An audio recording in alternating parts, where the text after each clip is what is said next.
Hi, my name's Joshua Johnson, and I'm the Director of Academic Technology at Wisconsin Lutheran College. Today I want to talk to you about building an online presentation using two familiar tools, PowerPoint and YouTube.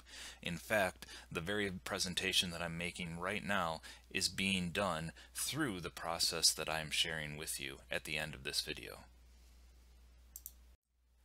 For as long as I can remember, and perhaps as long as anyone can remember, presentation has been a key part of teaching. Whether it's a teacher using an overhead, or a projector, or a whiteboard, or a smartboard, it has been a way for a teacher to connect with students, to share the things that they have learned from their experience with the students as they are going through their own learning experience.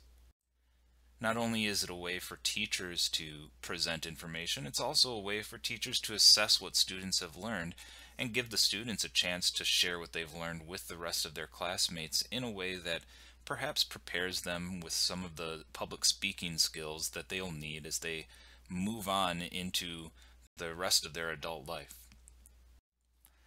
I like to use this image when I talk about classroom instruction in a traditional sense, where the teacher is the sage on the stage, armed with years of experience and knowledge, and trying to find a way to transfer that knowledge to their students.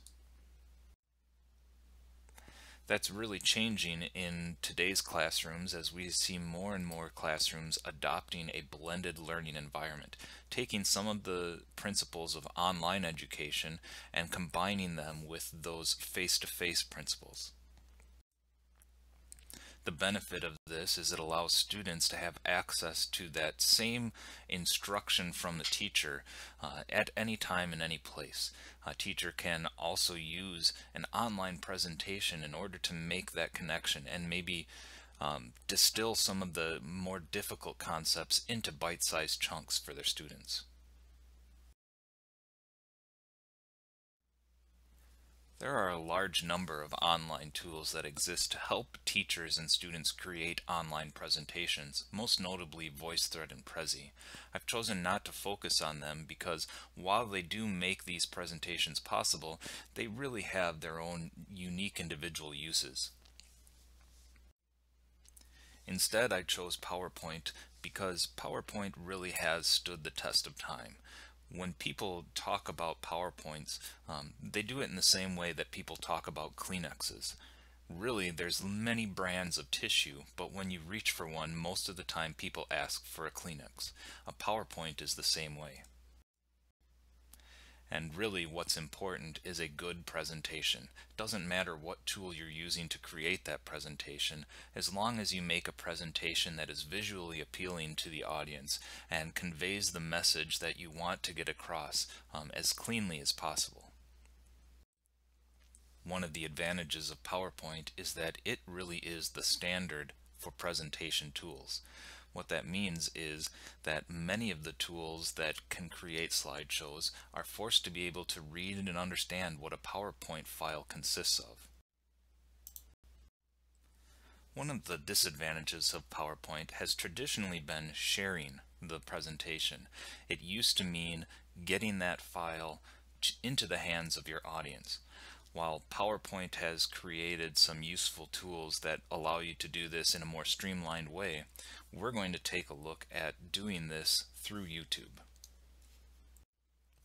This is where YouTube really shines.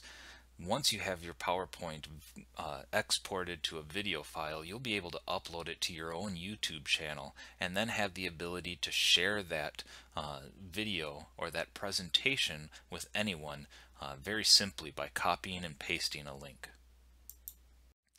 That URL link can be viewed on any device, whether it be a phone, whether it be a smartphone or a tablet or a computer. YouTube is able to be viewed in a variety of different ways in a variety of different locations.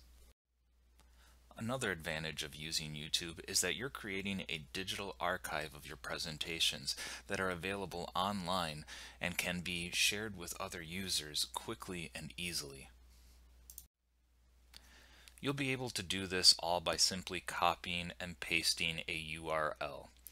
That means you'll be able to send it via email text, social media, or posted on some online space that your students have access to.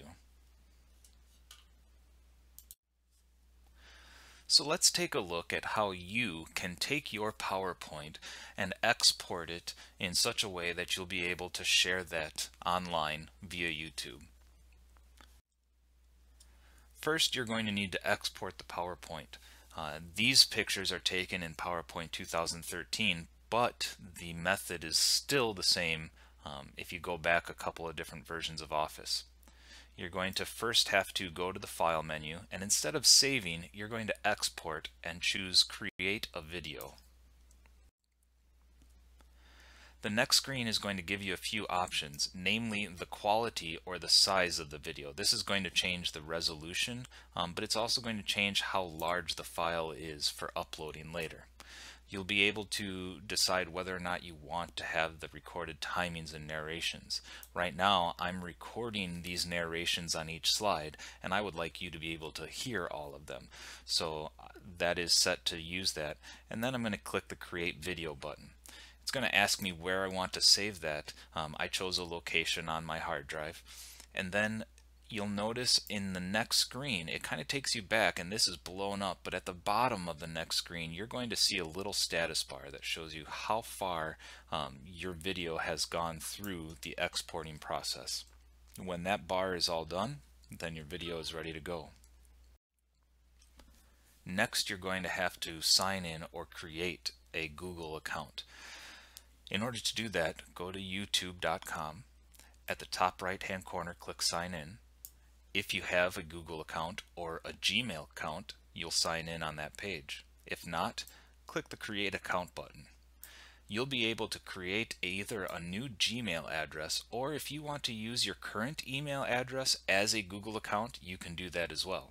Simply put in the information, and you'll probably get a verification email that you'll have to click on before the account goes live. Next, you'll return to YouTube. On the top right hand portion of the page when you're signed in, you'll click the Upload button. That will take you to a screen that will ask you to pick the file. Here's that presentation file that I exported from PowerPoint before. I'm simply going to drag it over and drop it on this screen and allow it to do its thing uploading the file. On the next page, you'll be able to keep track of how long it's going to take until your file is ready.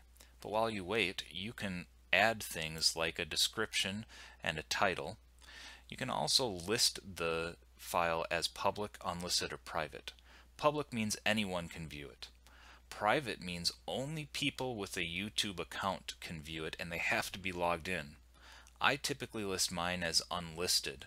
That means that when I want to share it with somebody, all I have to do is copy this URL that's over here, and I can paste that and share it with another user. They'll be able to watch the video without logging in, even if they don't have a Google account.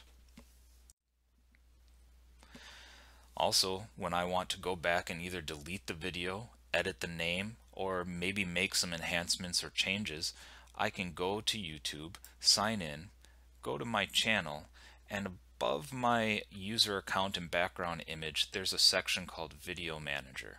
Click on that and it'll take you to a list of all of your videos where you can do the necessary editing. So armed with that information, you should now be able to export a PowerPoint presentation into a video file and then upload that video file to YouTube. Once there, you'll be able to share that file with anybody, and they can watch that on their phone, tablet, computer, TV, probably even their watch in the near future. So hopefully this has been helpful. Thanks for watching.